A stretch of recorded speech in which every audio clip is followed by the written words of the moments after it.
Hey everybody, I'm Ashleigh Banfield and this is Drop Dead Serious. And yes, I have a new backdrop. I am up in Canada. Finally, made the big pilgrimage. It took 4 days to drive here, but welcome to the Northern Outpost. You've probably seen Vermont. Now you're going to see Canada. But do I ever have news for you in the Lynette Hooker investigation? Things are firing up, baby, because guess what? Finally, Brian's cell phone data has been coming in. All the analytics seem to be coming back now. And I don't think Brian was telling us the truth about his little floating for 9 hours without any propulsion, lost at sea till he washed up on Marsh Harbor. Bullshit, now we can prove it. And here's why. The Coast Guard is going to be sending divers. Yeah, like any minute now. Sending divers to the Bahamas because they have pinpointed multiple locations of places they need to investigate real close, aka 2 different locations in the Sea of Abaco. Now, how would they have that? Let me break it down for you, because through all of the sources that we've been talking to, not just in the Bahamas, but also with law enforcement and sources on the Americas side, the confluence of information has given us a clear picture of what Brian Hooker thinks is a smart way to evade detection. Shall we say that Brian Hooker, we know this, we've known it for a long time, has lots of backup devices. Like he had a backup engine, right? Because that dinghy got a brand new engine, the NT300, after they had a lightning strike, and it's more than likely the torpedo engine that they had on board before was kept on board. A little fix it, and then you got yourself a spare engine, which is always really important. Trouble is, it does not appear that the torpedo was on board when that boat got raided. And it is entirely possible that the torpedo engine could have been used as, I don't know, say, a weight that would take something below the surface of the water and keep it there. So I don't know that was what happened. I don't know that for sure. I know that it is a great possibility. The other thing that's a great possibility is dive equipment that was missing off board. Okay, so when they raided the boat, I'm learning from multiple places now that torpedo engine, questionable. Also, dive equipment, questionable. I get it. That boat was sitting in Marsh Harbor on a mooring ball unattended for weeks, which means pirates could have come on board in the dark and taken things, but it doesn't appear the valuable stuff was taken, right? Like so much of that amazing electronics equipment, not taken. Starlink on the transom, not taken. So I would think it would be weird to imagine that whoever decided to board a boat and commit that kind of felony wouldn't take more valuable stuff. But okay, I'll give you that. The thing is that when the Bahamians raided that boat, we know they got the Apple Watch, right? We know they got Lynette's pink Apple Watch, and that gave us a photo to launch 1,000 ships. And that was the photo of her taking a selfie at the Abaco Inn with what sure looked like a big pink band around her wrist. And that pink Apple Watch was on board, and the Bahamians seized it. But they got another one, too. They got what they figured was, a backup watch for Brian Hooker. Backup watch, big deal. Who cares about a backup watch? The forensics aren't going to be on it, right? Wrong.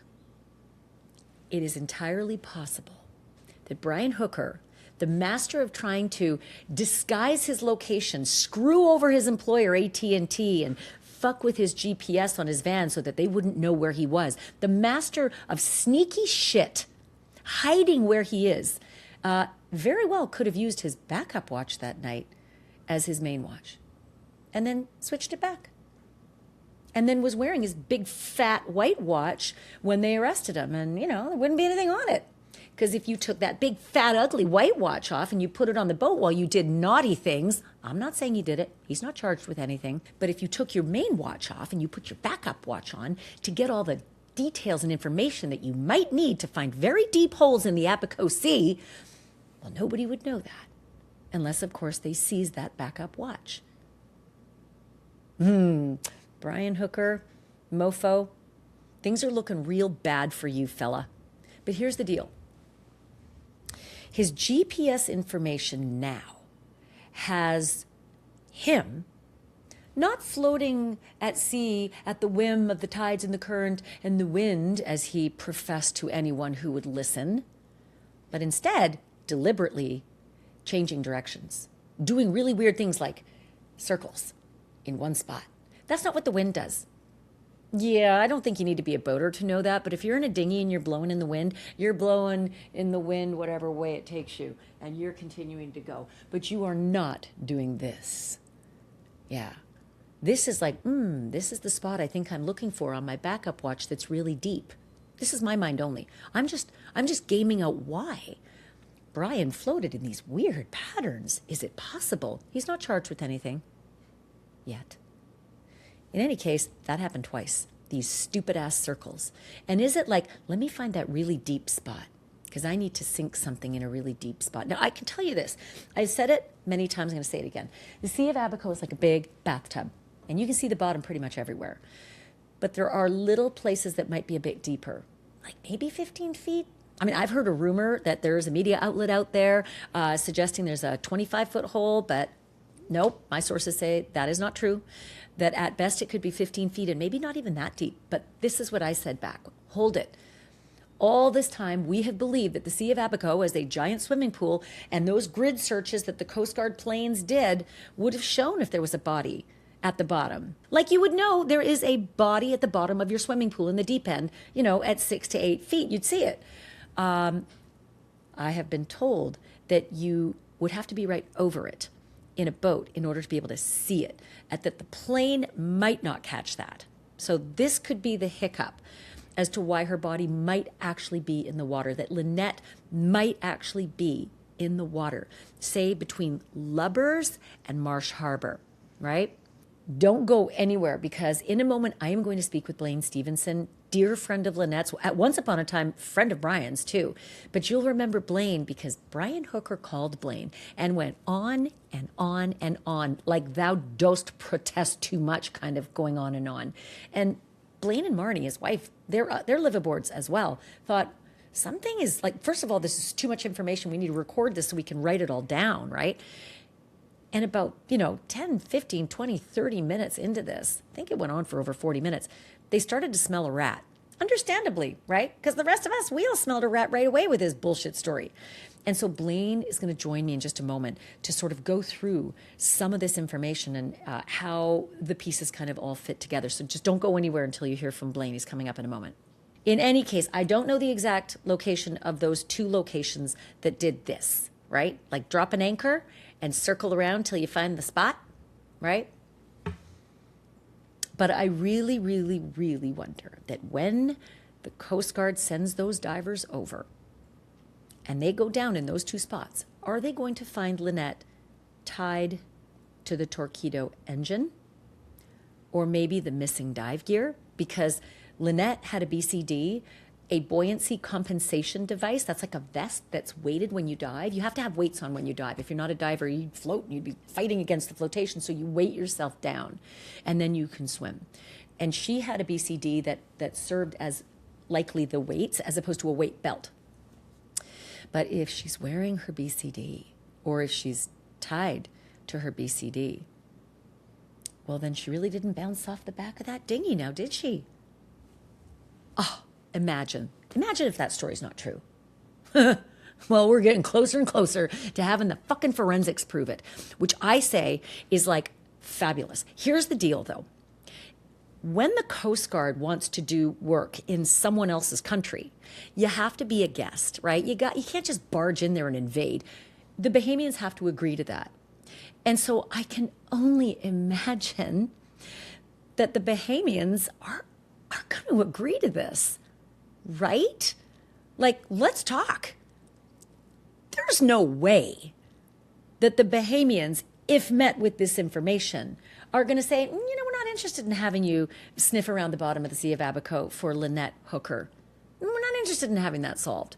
I really can't for a minute, not even for a split second, imagine that the Bahamians would not allow the Coast Guard to finalize and solve this crime. So hopefully the next time I'm talking to you on the next episode. That's happening.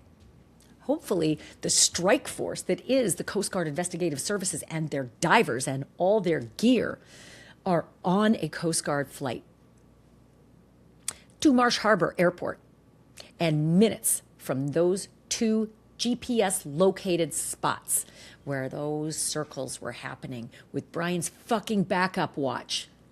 And P.S., what an absolute idiot. Again, I'm not saying he did anything. I'm just saying that if he did, he's fucked. And he's not charged with anything. As we speak, Brian Hooker's not charged with anything. But, oh my God, if I had a dime for every time I said, tick-tock, Brian Hooker. Yeah, might be able to get the hole over there repaired. There's a little one. Mosquitoes get in. So a lot to sort of come to terms with here. Bahamians, thank you in advance for the permission that you're going to give to the Coast Guard Investigative Services to finally get justice for Lynette Hooker and find Lynette Hooker and allow her family to bury her and to mourn her properly and allow the justice process to march forward against whoever it was that did this to her. Tough one. There's a couple of other things they need to look at, not just those two places where that dinghy just, defied science and wind. Yeah, science. There are places on land that the Coast Guard also wants to look at because, again, Brian, your backup watch, should have tossed that one out if you're really a criminal. And I'm not saying he is, but there's a couple places on land that they want to look at as well because let's all remember that Lynette supposedly bounced out with the dry bag that had the spare key and she grabbed the lanyard with the key and the engine and she also grabbed, oh, come on, all of it. Anyway, where's that dry bag? Because all of us know that a dry bag floats and this thing's bright green, right? Neon green. So that would have been found. That would have washed up as she would have. In any case, there are things that are missing. That ore, I think that's still missing. I don't think that ore that washed up on Lovers, I don't think that was the ore. Doesn't seem to match the description. But that is something that they want to do as well. They want to look at a couple places. And guess where? Remember when Nathan took us to the beaches on Northwestern Lovers? That area, key interest. Because remember, Brian had this silly-ass story about I floated and finally threw an anchor down north of Lovers, where it's like, you could get out and stand. There's a huge shallow shelf north of Lovers. You can stand. You don't need to ex-Marine, put your anchor down and fire off your flares and nobody's paying attention to me. This is his bullshit story. So when he tells us that story, was there a reason? Was he trying to account for some time, like a lot of time that he spent in that area? Say, getting rid of some evidence? I'm not saying he did. I'm not saying anything like that. He's not charged with anything yet. So they want to check north side on the west side of Lovers. They want to, and Nathan has been amazing. He's looked all through there, but now you can do it with maybe dogs or maybe a little bit clearer GPS location, right? And there's some construction areas around there where you could easily hide some stuff. So that's on the menu. So a couple of places on land and then those two key places in the Sea of Abaco. So that's important. Those need to be searched. I am also told, and we learned this a long time ago, right? We learned that Brian and Lynette had spare anchors. Okay. And Blaine Stevenson told us, if you're a live aboard, you've got spare everything. Because, you can't really be out at sea and then not have the extra when the one thing fails or falls overboard. And it is possible there's an anchor missing. Because what would be a better way to keep a body on the floor of the ocean or the sea than an anchor or a heavy dive vest or a torpedo engine.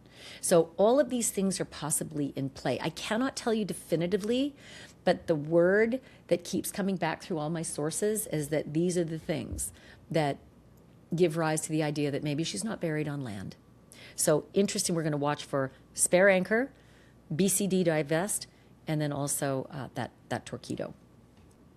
One other key piece of information. Today is Wednesday, May 27th, and today, even maybe as we speak, the Coast Guard came to Darlene Hamlet's house and met up with Darlene, that's Lynette's mom, met up with Carly Aylesworth, that's Lynette's daughter, and also met up with Lynette's dad. All of them got together at Darlene's home and gave DNA samples. So we are moving ahead, because if they find Lynette, then these samples will clearly, Lynette's dad, Lynette's mom, and Lynette's daughter would be the way to identify a body. Because look, we are at 6.5 weeks right now since Lynette went missing. And so it is highly likely there is, little left, so to speak. And I hate to speak in those terms, but this is what's going to happen at trial. If there's a trial, if there's a charge, and I'm not saying that anybody's guilty at this point, but Brian Hooker, if I were you, I'd be fucking scared. Tell you what, the fact that they're getting DNA from those 3 family members is huge. And that's happening as we speak. So I am sensing that this is heating up much faster. And I also asked the Coast Guard, how fast can you mobilize? They can mobilize overnight. Once they get that invitation, they can go. It is that fast, and they can be in that water that next morning. So, watch this space. One other thing I want to let you know that has happened as I was driving up to Canada, over many days. And by the way, it didn't take that long to get here. It actually takes about 40 hours with all the stops, but we stopped and visited people along the way, over 4 days in the car, is that Soulmate moved, and we finally found where it's parked and got some pictures. So I just wanted to show you its new home right now. That's what you're seeing right now is the Coast Guard Station, Fort Lauderdale. It came down from Fort Pierce. It was towed all the way, parked at the dock at the Coast Guard Station, Fort Lauderdale. You can only see this, by the way, from the water. It's very hard to see this from the land. But this is not where the boat is going to stay. No, no, no, my friends, because remember, surrounded in crime scene tape, it is a crime scene, which means it is itself evidence. To me, that says that Lynette probably died on board.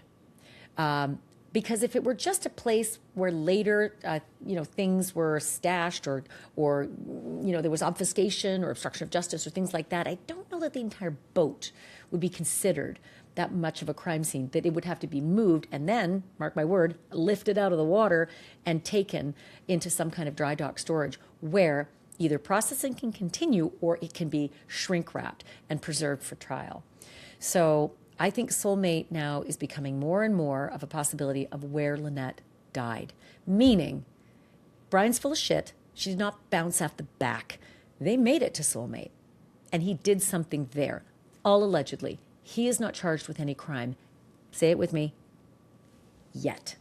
But the possibility that Lynette died on board Soulmate, and then the obstruction of justice and the destruction of evidence and obviously getting rid of the body happened afterward. My assumption, and Lindsay and I saw a lot of activity in that area where Soulmate was anchored, lots of lights going on and off around that boat, low, like where a dinghy would be, and high, like up on board deck. That all happened in the midnight kind of hours, right? So nice and dark, lots of people asleep. And by the way, an electric motor is silent. That's the other nice thing. If you're trying to commit a crime and you don't want to wake up the other sailors and motor boaters that are anchored near you, well, that dinghy just goes along like a Tesla, nice and quiet, don't hear a thing. And certainly at midnight, you wouldn't even hear the splash. That said, so that we're not mixing things up here, someone on land did hear a splash. Around 9:30 at night, a big splash. Was that a fight? Was that somebody being dropped in the water accidentally? I don't know. I haven't been able to put that piece together, but it is highly unusual and I think a very big part of this story. But let's just say at midnight or ish, somebody needed to get rid of a body. Might be a really good time to do it with everybody so sleepy and the water a little bit quieter. Although, according to Brian, it's screaming wind, right? In the anchorage. Okay, and as promised, I want to welcome now Blaine Stevenson, who has been living aboard his boat for years. He and his wife traveling around the world, and so they know a lot about what it is like to be a cruiser. That is somebody who lives on a boat, and there are real idiosyncrasies about life on board a sailboat, which has helped me to sort through some of the stories that Brian has told, and has also helped me to understand the things that Brian and Lynette had on board and the things that might not be there now. So here's my conversation with Blaine Stevenson. Hey, quick note from my sponsor. Every year, when I look at the places where money is quietly slipping away, like monthly fees and overdraft fees and savings accounts earning almost nothing, rewards that I'm not using, that's why I end up liking Chime. Chime is America's #1 choice for banking. And right now, they're giving you smarter ways to make your money work harder. With the Chime Card, you can get 5% cash back in a category that you choose, like groceries or gas or dining or subscriptions. What actually fits your life? For me, it would be dining because I'm an eater. Listen, you can set savings goals. You can turn on roundups and even automate part of your paycheck straight into savings. And right now, Chime is offering a $75 bonus exclusively through my link. Let's just go to chime.com/Banfield. Super easy. It's chime.com/Banfield. Thanks so much to Chime for sponsoring this video. Blaine, I'm glad to see you. Marnie, it's great to see you as well. Thank you for jumping into this interview. There's just so much to discuss. Let's just start with the most recent developments and what your thoughts are in terms of the momentum that this case is suddenly taking. It's definitely a huge step in the right direction. One of the things we've been talking about is, this all takes time. So there are so many systems on a boat that have to be serviced and checked into, and it just takes time to get that data back. So I'm very happy to see that this is all still moving forward and we're getting some of the answers that we've been looking for. And Blaine, you and I talked a long time ago about how you guys, here you are in St. Martin on your boat. You've done this for years. You've got the knowledge that most people don't. That's very helpful in putting to bed some of Brian's lies, a lot of his lies. But you also were able to tell us long ago that liveaboards in general, cruisers in general, and certainly Brian, you've got backup systems and you've got backup electronics. And Blaine, I think you might have said, if there's anybody who does that to the nth degree, it's Brian Hooker. Yeah, I mean, in following this case, you can go back through their social medias because you're looking for whether she wore the Concrete Public headscarf. But then you see Brian's wrist and you're like, hey, that looks like my watch. That looks like a Quantix, Navionics watch. But then when he comes out of the jail, we're looking at the shoes I think you asked me to look at one time. And I'm like, hey, that's a white, like almost Swatch watch kind of looking watch. Like it's never what you're looking for that you find. It's all the other things in the pictures that we've been finding along the way that, yeah, he has multiple phones, multiple watches, multiple tablets. I've seen a pink one. I've seen a regular one, so he has redundancies and he has a collection of gadgets. Let's talk about that watch. Can you show me the watch you're wearing right now? Because you said just before the interview that this is your watch. It is very similar to his watch and that you could literally navigate with that watch.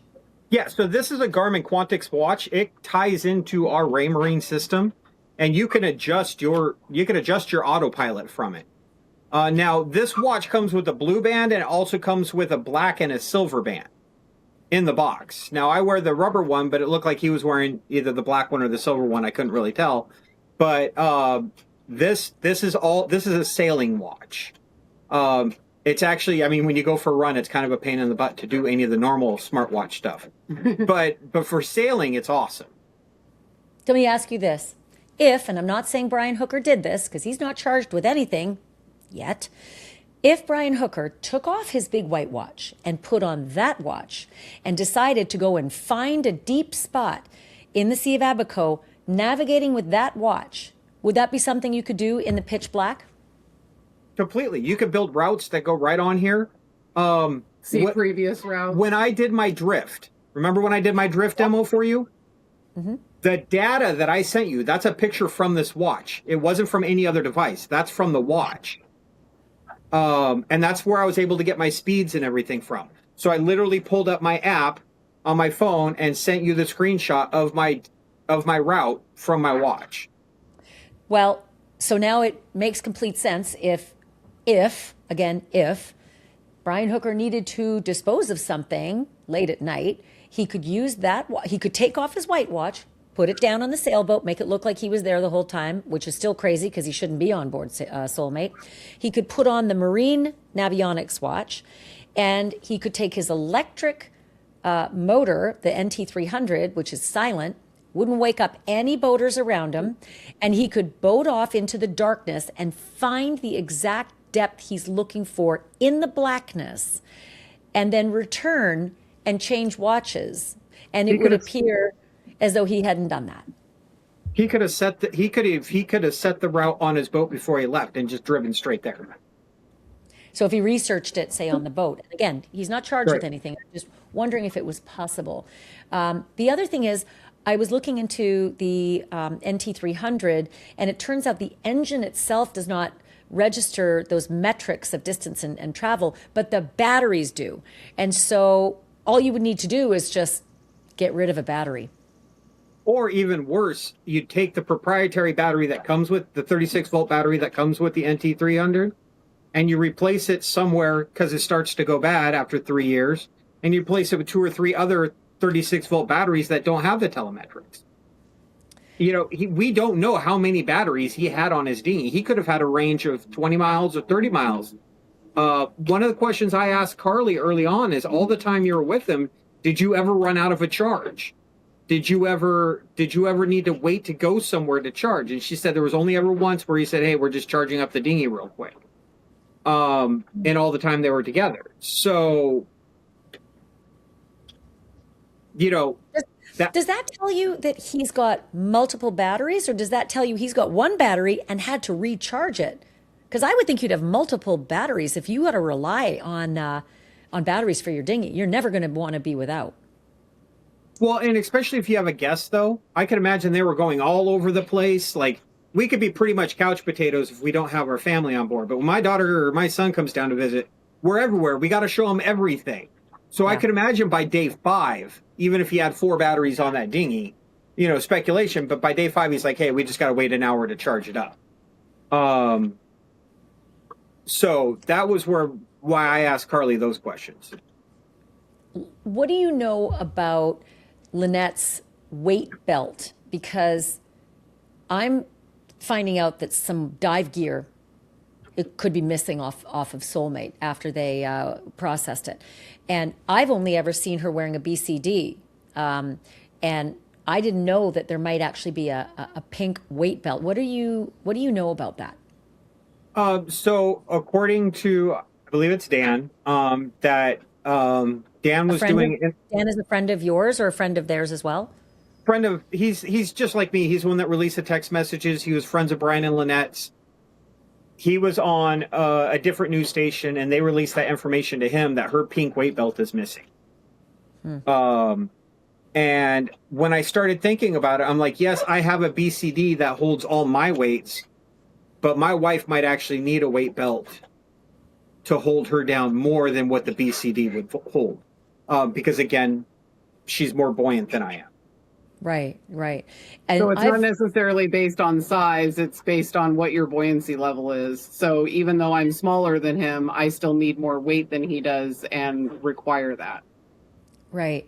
It wouldn't be weird that she would need the weight belt. I think the one thing that's hard is, and geez, Blaine, you're a lawyer, you would know this, that boat, Soulmate, sat unattended in Marsh Harbor on the dinghy or on the mooring ball for weeks. And so you could argue, well, somebody came along and pirated it because it was known to everyone that boat was unattended.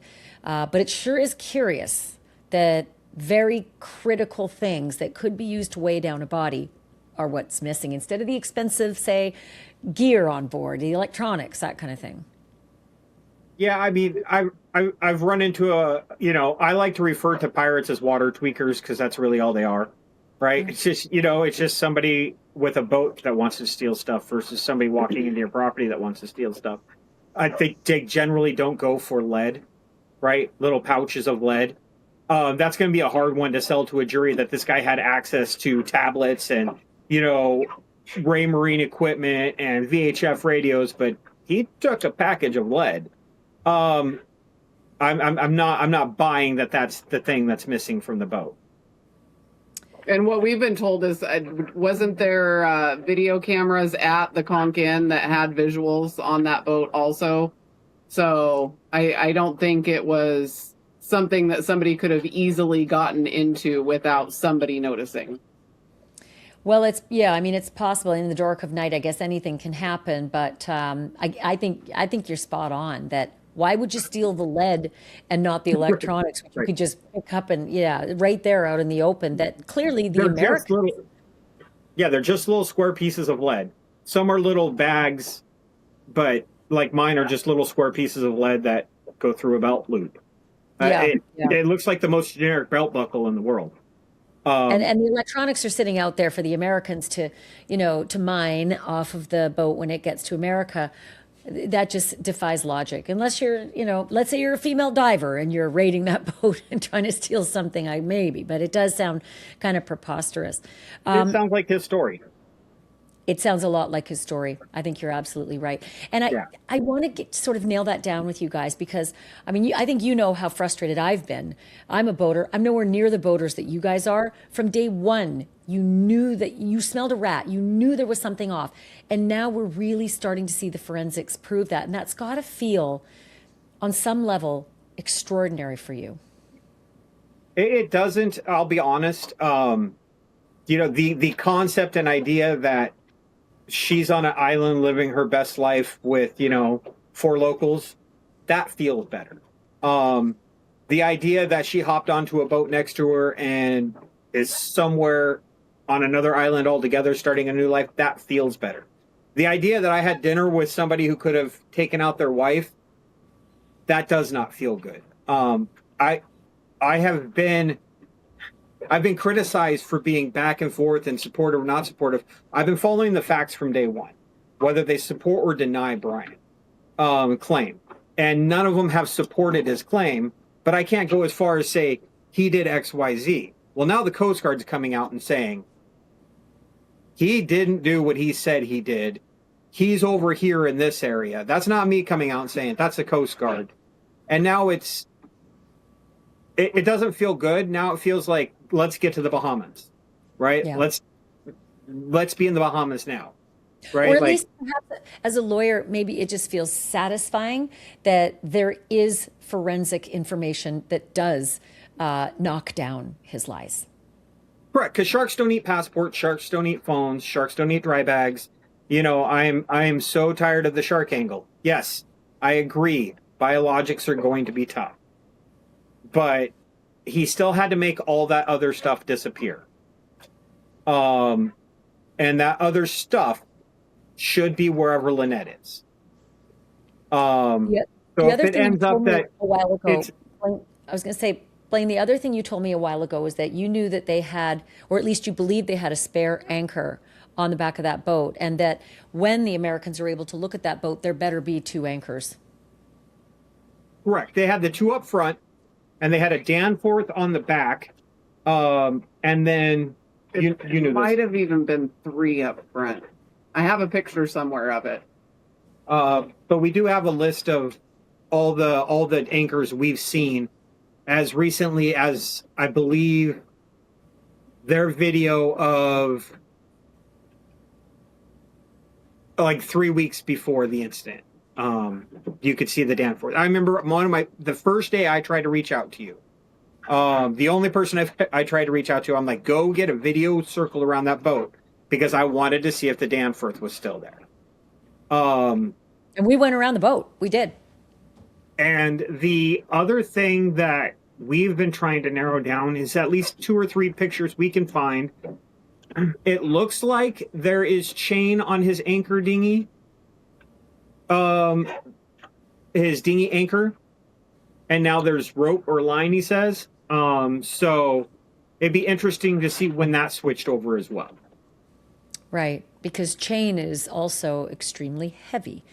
Yes. And that's the reason it's anchor chain, is because it adds to the weight and it adds to the stability of an anchor.